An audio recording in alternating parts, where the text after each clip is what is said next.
வாழ்க வையகம், வாழ்க வையகம், வாழ்க வளமுடன். குரு வாழ்க, குருவே துணை. தியானமே யோகம், யோகமே ஞானம். தமிழ் ஆனந்த யோகம். வாழ்க வளமுடன். அனைவருக்கும் எனது இனிய மாலை வணக்கங்கள். நாம் இன்னைக்கு இறைஞான ஆசிரியர் நன்மணி ஐயா அவர்களின் பார்வையில் வேதாத்திரிய தத்துவங்கள் பாகம் 3 கவலையை களைந்திடும் அற்புத ரகசியம் என்ற தலைப்பில் சிறிது நேரம் சிந்திக்க இருக்கிறோம். நம்ம ஏற்கனவே கவலை தோன்றுவதற்கான காரணம் பற்றியெல்லாம் சிந்திச்சிட்டோம். தேவைக்கும் இருப்பிற்கும் உள்ள வித்தியாசம் கவலையாக மாறும். எதிர்பார்ப்பிற்கும் நடப்பிற்கும் உள்ள வித்தியாசம் கவலையாக மாறும். நமது எண்ணங்களுக்கும் பிறருடைய எண்ணங்களுக்கும் உள்ள வித்தியாசம் கவலையாக மாறும். இயற்கை நீதிக்கும் நடைமுறை வாழ்க்கைக்கும் உள்ள வித்தியாசம் கவலையாக மாறும். இந்த வித்தியாசம் இடைவெளியை சுத்த வெளியாக மாற்றிட்டா கவலைகளின்றி வாழலாம் என்பதையும் கடந்த வாரம் நாம் சிந்தித்தோம். அதாவது இந்த கவலை என்பது நாம உருவாக்கி கொண்டது. மகரிஷி அவங்க கவலையை ஒரு கற்பனை வலை என்று தான் சொல்கிறாங்க. இந்த கவலைங்கிறது இயற்கையான உணர்வு அல்ல என்பதையும் நம்ம பல முறை சிந்திச்சிட்டோம். இறைவனுடைய கருணையோ ஆட்சியோ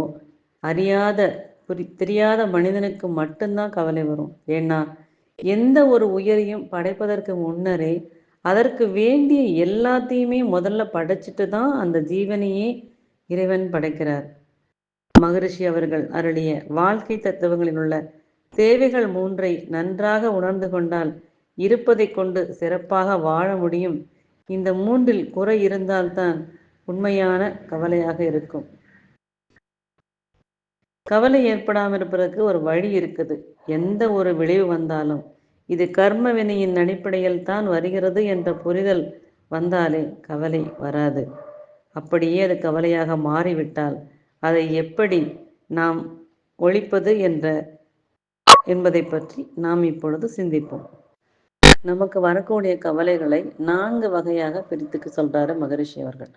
ஏற்றுக்கொள்ள வேண்டிய கவலைகள், அலட்சியப்படுத்த வேண்டிய கவலைகள், தள்ளி போட வேண்டிய கவலைகள், உடனடியாக தீர்க்க வேண்டிய கவலைன்னு இப்படி 4 விதமாக அந்த கவலையை பிரித்து எந்த கவலையை எதில் பொருத்தி நாம் அந்த கவலையை இருந்து மீண்டு வரணுங்கிறத நமக்கு மகரிஷி ஐயா அவர்கள் நமக்கு பயிற்சி கொடுக்குறாங்க. ஏற்றுக்கொள்ள வேண்டிய கவலை, ஏற்றுக்கொள்ள வேண்டியதுன்னா அதை அப்படியே அனுபவித்தே ஆகணும். ஏற்றுக்கொள்வதை தவிர வேறு வழியே இல்லை. ஒரு செயல் அல்லது நிகழ்வு நடந்து முடிந்து விட்டது, அதை நினச்சி கவலைப்பட்டுக்கிட்டே இருந்தோம்னா என்ன யூஸ்? அது எத்தனை காலமானாலும் மாற்ற முடியாது. அது இயல்பாக நடந்து முடிந்ததுன்னு தெரியுது, அதையே நினைச்சுக்கிட்டு கவலைப்பட்டிருந்தா என்ன பயன்? இதற்கு உதாரணமா உறவினர்களுடைய மரணத்தோட இழப்பை நம்ம ஏற்றுக்கொள்ள வேண்டிய கவலையில் தான் வைக்கணும். ஏன்னா இந்த பூமியில் பிறந்த எல்லோருக்கும் மரணம் என்பது உறுதி. அவங்க பூமிக்கு வந்த வேலை முடிஞ்சிருச்சு, போயிட்டாங்க. நாம் காத்திருப்போர் பட்டியலில் இருக்கோம், வெயிட்டிங் லிஸ்ட். எப்போ கன்ஃபார்ம் ஆகும்னு தெரியாது. மறுபடியும் இறந்தவர்களை உயிர்ப்பிக்க முடியாது. இதையே நினச்சி கவலைப்பட்டு புலம்பிக் கொண்டிருப்பதால் அவங்க திரும்பி வந்துடுவாங்களா? வரவே மாட்டாங்க. இந்த புரிதல் இருந்தால் மரணத்தினால் ஏற்படும் கவலையை ஒழித்து விடலாம். இந்த மரணம்ங்கிற போது வயது முதிர்ந்து ஒருவர் இருந்துட்டாங்கன்னா அவ்வளவா கவலை வருவதில்லை நமக்கு. ஏன்னா அவங்க இனி இருந்தால் அவங்களுக்கும் சிரமம், அவங்கள பார்த்துக்கிறவங்களுக்கும் சிரமம். அதனால் வயது முதிர்ந்து யாராவது இருந்துட்டாங்கன்னா நமக்கு அதை பற்றின கவலைகள் அதிகமாக இருப்பதில்லை. அதுவே எதிர்பார்க்காமல் ஒரு குறுகிய காலத்தில் குடும்பத்தில் ஒரு அகால மரணம் அடையும் பொழுது அந்த இழப்பு அவர்களுக்கு மிகவும் கவலையாக இருக்கிறது. ஏன்னா இவ்வளவு நாளாக அவர் தான் அந்த ஃபேமிலியை ரன் பண்ணிட்டு இருந்திருப்பாங்க. அவருடைய பொறுப்பில் தான் எல்லாமே நடந்துட்டுருக்கும். இனி குடும்பத்தை எப்படி மேனேஜ் பண்ணுறது, பொறுப்புகளை எல்லாம் எப்படி கவனிக்கிறது, எதை எப்படி செய்யணுங்கிற ஒரு குழப்பம் அவங்களுக்கு இருக்கும். இந்த கவலைக்கு ஓகே, நடந்து போச்சு, இனி வாட் நெக்ஸ்ட்? இனி இருக்கக்கூடிய பொருளாதாரத்தை வச்சு எப்படி இனி உள்ள காலத்தை வாழணும்னு திட்டமிட்டு அதன்படி நம்ம வாழணும். இதுவே ஒரு திருமண வயதில் ஒரு பெண்ணோ ஆணோ இருந்துட்டாங்கன்னா அந்த பெற்றோருடைய பல நாள் கனவு கோட்டை இடிஞ்சிரும்.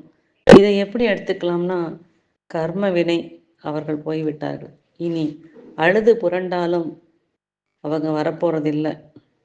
இது உடனடியாக மாறாது.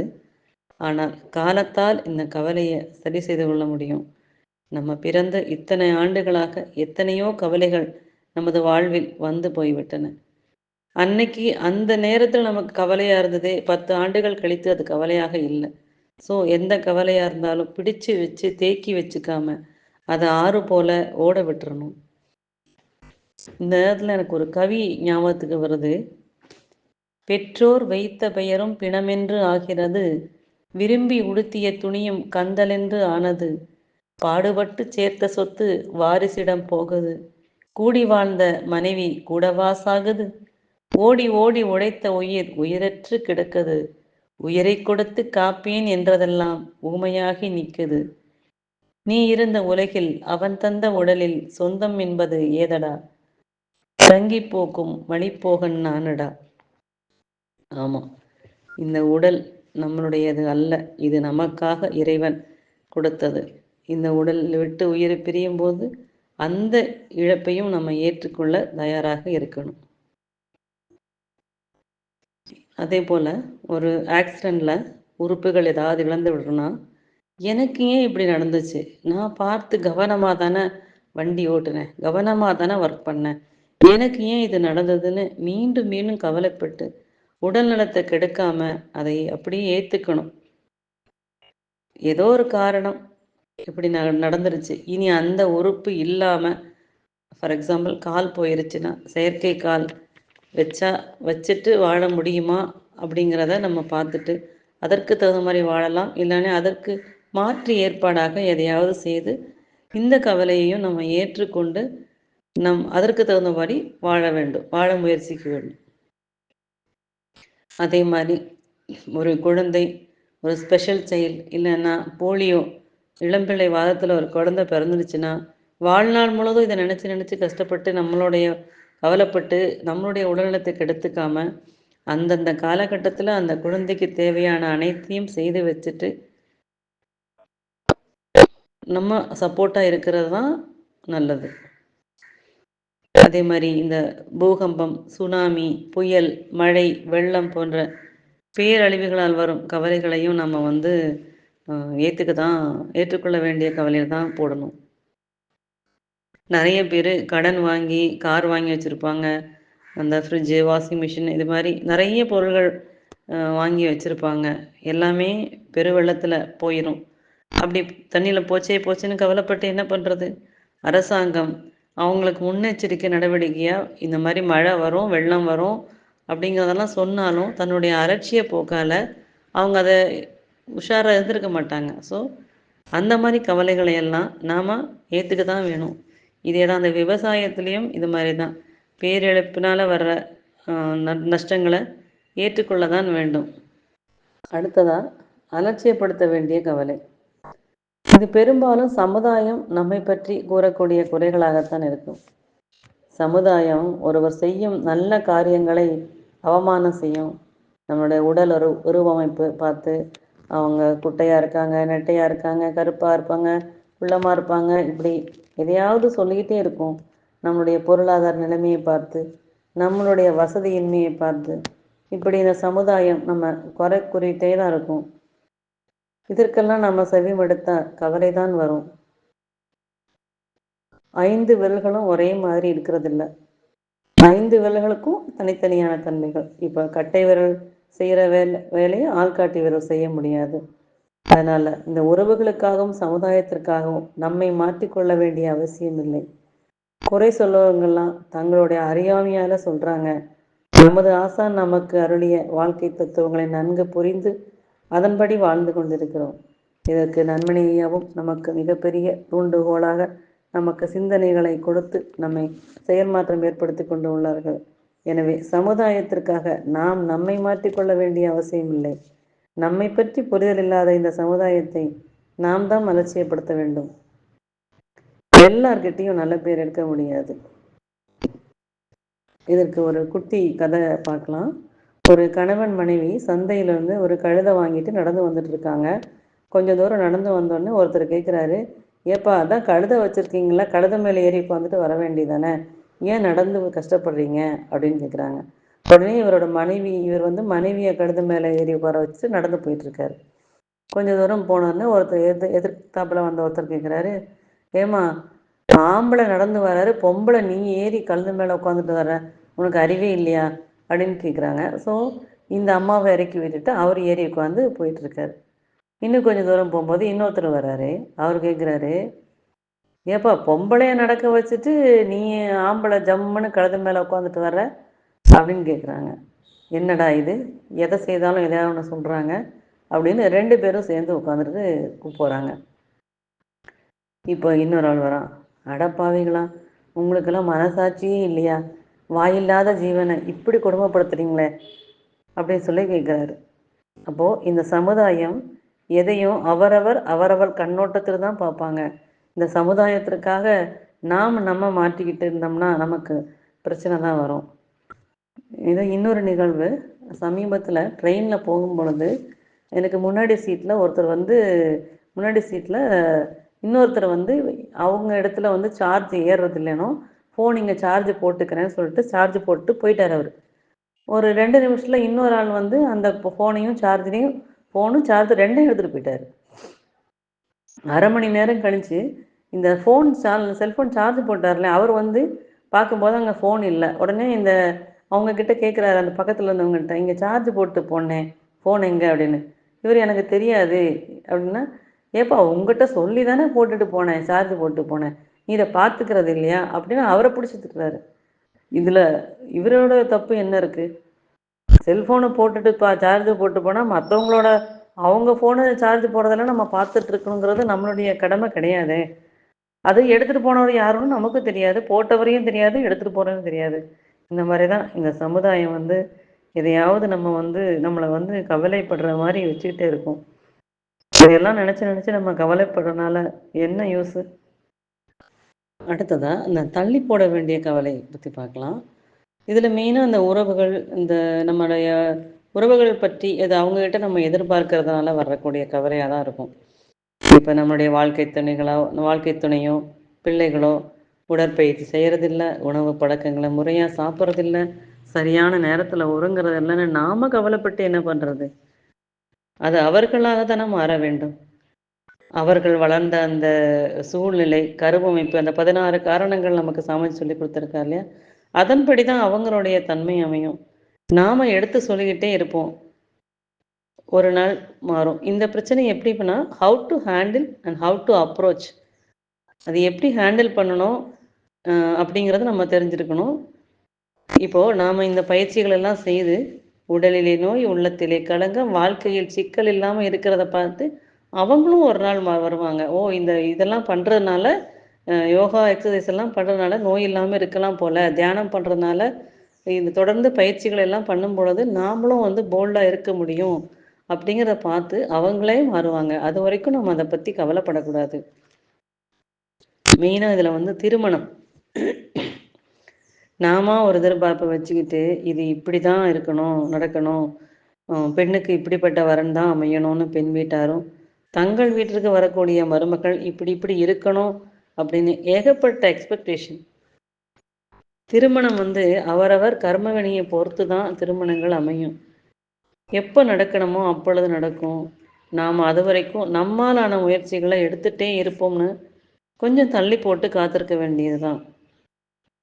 ஒரு பெண்ணுக்கு இப்போ 25 வயது ஆகுதுன்னா இதற்கு மேலே ஒரு பையன் பிறந்து வளர்ந்து இந்த பெண்ணுக்கு மாப்பிள்ளையும் வரப்போகிறதில்ல. எங்கேயோ ஒரு இடத்துல அந்த பெண்ணிற்கான வரன் வந்து பிறந்திருப்பான். காலத்தால் அதை வந்து இறைநிலை அவங்ககிட்ட கொண்டு வந்து சேர்க்கும். இந்த பெண்ணோட கர்மவினைக்கு தகுந்த மாதிரி இன்னொரு கர்மவினை உள்ள ஒரு வரனை அவங்ககிட்ட கொண்டு வந்து சேர்க்கும். இப்போ நம்ம மாமரம் வைக்கிறோம், அது உடனே பலன் அனுபவிக்க முடியுமா? அதற்கான காலம் வரும் பொழுது அது பூக்கும், காய்க்கும், கனியாகும். அது வரைக்கும் நாம் பொறுமையாக இருக்கணும். அந்த கிளை எப்படி வளரணும் கூட நம்ம எடுக்க முடியாது, நம்ம டிசிஷன் எடுக்க முடியாது. இறைநிலை தான் அது எல்லாமே தீர்மானிக்குது. இதுவே திருமணத்தில் தடைகள் இருக்கிறதுக்கு வேறு காரணங்கள் இருந்தால் அதை நம்ம சரி செய்யும் முயற்சியில் ஈடுபட்டு அதற்கான முயற்சிகளை செய்யணும். அதே போல தான் இந்த லவ் மேரேஜ், கலப்பு திருமணங்கள், இதையெல்லாம் இன்னும் அந்த காலம் மாதிரியே எதிர்த்துட்டு இருந்ததா இன்னும் பிரச்சனைகளும் கவலைகளும் அதிகமாகத்தான் செய்யும். நாம நம்ம கடமை குறைஞ்சிருச்சின்னு ரொம்ப மகிழ்ச்சியாக அதை ஏற்றுக்கணும். அது அவங்களுடைய வாழ்க்கை, அவங்களே அமைச்சு கொண்டதை நாம் ஏற்றுக்கிட்டோம்னா அது யாருக்குமே கவலை வராது. பெற்றோருடைய உண்மையான கடமை அந்த பிள்ளைகளோட அறிவையும் உடலையும் வளர்க்க வேண்டும் என்பதை வரைக்கும் தான். ஏன்னா இப்போ ஜாதியின் அடிப்படையில் எந்த தொழிலும் இல்லை, எல்லாரும் எல்லா தொழிலும் செய்கிறாங்க. முன்னாடி மாதிரி பழைய கலாச்சாரத்தையே நம்ம சொல்லிகிட்டு இருந்தோம்னா அதெல்லாம் வேலைக்காகாது. உடைகள் உட்பட எல்லாமே மாறிவிட்டது. முன்பு இந்த பாட்டியெல்லாம் தாத்தா பேரையே சொல்ல யோசிப்பாங்க, சொல்ல மாட்டாங்க. நம்ம ஜெனரேஷன் கணவருடைய பேரையும் சேர்த்து சொன்னோம். இப்போ உள்ள ஜெனரேஷன் அவங்களெல்லாம் ரொம்ப ஃப்ரெண்ட்லியாக வாடா போடா அந்த மாதிரி. ஏன்னா ஒரே கம்பெனியில் வேலை பார்க்குறாங்க, ஒரே கிட்டத்தட்ட அவங்களுக்கு வயதில் கூட அவ்வளோ வித்தியாசம் இல்லை. இதெல்லாம் இந்த ஜெனரேஷன் கேப்பு, இதெல்லாம் நம்ம ஏற்றுக்கிட்டு தான் ஆகணும். இப்போ அந்த காலத்தில் ஒரே ஒரு வீடுனா ஒரு பெரிய ஆசாரம், ஹால் சொல்கிறோம் இல்லையா, இப்போ ஆசாரம் இருக்கும், ஒரு அதில் தடுத்து ஒரு சமையல் கட்டு இருக்கும், ஒரு பாத்ரூம் இருக்கும், எல்லாருக்கும் ஒரே சோப்பு தான். யாருக்குமே ஸ்கின் டிசீஸ் வந்தது கிடையாது. இப்போ ஒரு எத்தனை பேர் இருக்காங்களோ அத்தனை பேருக்கு அத்தனை பெட்ரூமு, பாத்ரூமு, அத்தனை தனித்தனியான சோப்பு, அத்தனை எல்லாருக்கும் தனித்தனியாக டவல், எல்லாமே காலத்தின் அதாவது மாற்றம் ஒன்று தான் மாறாதுங்க மாதிரி மாற்றத்தை நம்ம ஏற்றுக்கணும். அடுத்ததான் உடனடியாக தீர்க்க வேண்டிய கவலைன்னு பார்த்திங்கன்னா நோய்களும் கடனும் இந்த லிஸ்ட்டில் வரும். அனைத்து நோய்களையுமே மாற்றக்கூடியதுதான், அதற்கான முயற்சி செய்யணும். இந்த உடனடியாக தீர்க்க வேண்டிய கவலைன்னு கருதி தீர்ப்பதற்கான முயற்சியில் நம்ம ஈடுபடணும். உடலில் ஏற்படக்கூடிய நோய்களை நம்ம அலட்சியப்படுத்தக்கூடாது. நோய் இருக்குதுன்னு தெரிஞ்சிட்டா அது நோய் இருக்குதுன்னு உறுதிப்படுத்திட்டோம்னா அதற்கான முயற்சி செய்து உடனடியாக நம்ம அதை போக்கியாகணும். அந்த சிகிச்சை நோய்களுக்கான சிகிச்சைகளை தள்ளி போடவும் கூடாது, அந்த நோயை ஏற்றுக்கொள்ளவும் கூடாது. சில பேர் நோயெல்லாம் அலட்சியம் செய்வாங்க. இந்த நோய் என்ன ஒன்றும் பண்ணாது அப்படின்னு அலட்சியம் பண்ணுவாங்க. இது ரொம்ப தவறு. ஏன்னா சில பிரச்சனைகளை உடனுக்குடனே செய்துட்டா அது பெரிய பிரச்சனையாக வராது. ஒரு கட்டி வருதுன்னா அந்த கட்டி சின்ன கட்டியாக இருக்கும்போதே பார்த்துட்டா அது நமக்கு ஆரம்ப கட்டத்திலேயே பார்த்துட்டோம்னா பிரச்சனை இருக்காது. அதுவே வளர்ந்து ஒரு பெரிய கட்டியாகும் போது அறுவை சிகிச்சை வரைக்கும் நம்மளை கொண்டு போய் விட்டுரும். அது மாதிரி தான் நிறைய நோய்களை நம்ம எங்களுக்கெல்லாம் ஒன்றும் நோய் வராது அப்படின்னு ஓவர் கான்ஃபிடென்ட் இல்லாமல், நோய் வந்துருச்சுன்னா நம்ம கர்ப்பவினையினால் கூட இந்த நோய் வரலாம். நோய் வந்துருச்சுன்னா அதை போக்குவதற்கான வழிகளையும் நம்ம பார்க்கணும். ஏன்னா கெட்ட பழக்கங்களை செய்யறதுக்கு முன்னாடி நம்ம யோசிச்சிருக்கணும். செஞ்சுட்டு நோய் வந்துருச்சுன்னு யோசிச்சா என்ன பண்ணுறது? மகரிஷி சொல்கிற மாதிரி தப்பு கணக்கிட்டு தானொன்று எதிர்பார்க்க ஒப்புவோம் இயற்கை விதி, அப்போதைக்கப்போதே அளிக்கும் சரி விளைவு, எப்போதும் கவலையுற்று இடர்பெறுவர் இதை உணராதென்று மகரிஷி சொல்கிறாங்க இல்லையா? அது மாதிரி தான் செயலிலே விளைவாக தெய்வ ஒழுங்கமைப்பு இருக்க பயன் என்ன தவறழைத்து பரமனை பின் வேண்டுவதால். தப்பு செய்துட்டு இறைவா என்னை காப்பாத்து காப்பாத்து அப்படின்னு சொன்னதுனால என்ன யூஸ் இருக்கு? அதே மாதிரி உடனடியாக தீர்க்க வேண்டிய மற்றொரு கவலை இந்த கடன். இந்த சமுதாயத்தில் எல்லாரையும் ஆட்டி படிக்கிறது இந்த கடன் பிரச்சனை தாங்க. நாம பேசாமல் இருந்தாலும் அந்த 0% இஎம்ஐ, குறைந்த வட்டி, நகை கடன், வீட்டுக்கடன், கார் லோன், 2 வீலர் லோன், ஏன் வெளிநாடு சென்று படிக்க வேண்டுமா எஜுகேஷன் லோன்னு வீடு தேடி உயர் எடுக்கிறாங்க. லோன் வாங்க வரைக்கும் லோன் நம்ம பின்னாடி அலைவாங்க. அதுக்கப்புறம் லோன் வாங்குறதுக்கு நம்மக்கிட்ட எதையாவது ஒரு பொருளை பிளட்ஜ் பண்ணி தான் லோன் கொடுப்பாங்க. அந்த லோன் வாங்கினதுக்கு பிறகு அந்த இன்ட்ரெஸ்ட்டு கட்ட முடியாமல் வட்டிக்கு பணம் வாங்கி அந்த வட்டியை கட்டுறவங்க இருக்காங்க. அப்புறம் அவன் வட்டியே கட்ட முடியாமல் அவமானம் தாங்க முடியாமல் தற்கொலை செய்து கொள்ளும் அளவிற்கு இந்த கடன் ரொம்ப பாடுபடுத்துது. மகரிஷி என்ன சொல்கிறாங்கன்னா, எந்த காரணத்துக்காகவும் நம்ம கடன் வாங்குறத தவிர்த்து கொள்ளணும் அப்படின்னு சொல்கிறாங்க. கடன் இருந்தால் மானம் ஒன்றை தவிர்த்து எது இருந்தாலும் அதை விற்றுட்டு அந்த கடனை அடைச்சிருங்க அப்படின்னு சொல்கிறாங்க. நம்ம நன்மனையை கூட இதுவரை தன் வாழ்க்கையில் இதை ஃபாலோ பண்ணிகிட்டு இருக்கிறதா சொல்கிறாங்க. வட்டிக்கு கடன் வாங்கி அட்டியல் வாங்கினாலும் அட்டியலை விற்று வட்டி கட்டினாராம், அசல் இன்னும் அப்படியே கட்டாமல் இருக்குதாம் என்று ஒரு நகைச்சுவை கூட உள்ளது. எனவே ஒரு சாதாரணமாக ஒரு பழமொழி சொல்லுவாங்க, இறைவன் ஒரு கதவை சாத்திட்டு இன்னொரு கதவை சாத்திட்டா இன்னொரு கதவை திறப்பான்னு. அது கூட சரியில்லைன்னு தான் மகரிஷி சொல்கிறாங்க. ஏன்னா ஒரு கதவை திறந்து வச்சுட்டு தான் மறு கதவை இறைவன் சாத்துவான். எல்லோருக்கும் எல்லாம் உள்ளது. இதுதான் இயற்கை இறைவனுடைய ஆட்சி. இதை உணர்ந்து கொண்டால் நமக்கு கவலையே இருக்காது. நம்ம இப்போ சாப்பாடு உள்ளே போடுறோம், அது 7 தாதுக்களாக மாறி உடலை போஷிக்குங்கிறது எல்லாருக்குமே தெரியும். இதெல்லாம் யார் செய்கிறது? நம்ம பெற்றோர் செய்தாங்களா? இல்லை நம்மக்கிட்ட வரி வாங்க வந்த அரசாங்கம் செய்யுதா? எல்லாம் வல்ல இறைநிலை ஒவ்வொரு ஜீவனுக்குள்ளாகவும் உயிருக்குள்ளாகவும் உயிருக்கு உயிராக இருப்பதால் அதுதான் இந்த வேலையெல்லாம் சரியாக செய்து முடிக்குது. அதை தெரிஞ்சு நாம் என்ன செய்யணும்னா, எவ்வளோ சாப்பிட்டா ஜீரணமாகுமோ அதோடு நிறுத்திக்கணும். அது இறை வழி வாழ்வது, இறை வழிபாடு. இயற்கை நீதியை உணர்ந்து அதை பின்பற்றி வாழும் பொழுது வாழ்வில் எப்பொழுதும் குறைவில்லை. இந்த ஏற்பாடு தெரியாதவோ தான் எனக்கு நாளைக்கு என்னாகுமோ, என் பிள்ளைக்கு என்னாகுமோ, சொத்து சேர்த்து வைக்கணுமா, வீடு கட்டி வைக்கணுமா, இன்சூரன்ஸ் போட்டு வைக்கணுமா, ஹெல்த் பாலிசி எடுத்து வைக்கணுமா என்று எதிர்காலத்தை பற்றி பயந்து கவலைப்படுறோம். நாம் எதிர்பார்ப்பது எல்லாமே தவறாகத்தான் உள்ளது. எனவே நாம் எந்த செயல் செய்தாலும் அந்த செயலுக்கு தகுந்த விளைவு வரும். எந்த விளைவு வேண்டுமோ அதற்கு தகுந்து நாம் செயல் செய்து விளைவை பெறுவேன் என்ற திட்டங்களை கொண்டு வந்தாலே யாருக்கும் ஏமாற்றமும் இருக்காது, கவலையும் வராது. இறை உணர்வு நமக்கு வேணும். நாம் செயல் செய்து முன்னேறணுங்கிற அந்த அற உணர்வு வேணும். மெயினாக தனி மனிதனுடைய கவலை ஒரு தனி மனிதன் கவலை ஒழிக்கணும்னா இந்த சமுதாயத்தை பார்த்து கம்பேர் பண்ணி அவங்கக்கிட்ட இருக்குது நம்மக்கிட்ட இருக்கணும் அப்படின்னு கம்பேரிசன் இல்லாமல் தேவையின் அளவில் நிறைவு செய்து கொண்டு வாழ்ந்தால் கவலை என்பதே இருக்காது. எனவே இறை உணர்வு பெற்று அறநெறியில் வாழ முற்பட்டால் இந்த கவலைகளுக்கெல்லாம் இடமே இல்லை. யாதனின் நீங்கியான் நோதல் அதனின் இளன் என்பது திருக்குறள். இந்த திருக்குறளுக்கு ஏற்றவாறு நம்முடைய வாழ்க்கையை அமைத்து மகரிஷி தந்த வாழ்க்கை தத்துவங்கள், அதுவும் அந்த கர்மவினை தத்துவம், செயல் விளைவு தத்துவம், அலையக்க தத்துவம், காந்த தத்துவம், இவற்றையெல்லாம் நன்கு உணர்ந்து அதன்படி வாழ்ந்து கவலை இல்லாமல் வாழ முயல்வோம். வாழ்க வளமுடன், வாழ்க வையகம், வாழ்க வையகம், வாழ்க வளமுடன். இதுவரை செவிமடுத்த அனைத்து உள்ளங்களுக்கும் நன்றி கூறி விடைபெறுகிறேன். வாழ்க வளமுடன், வாழ்க வளமுடன்.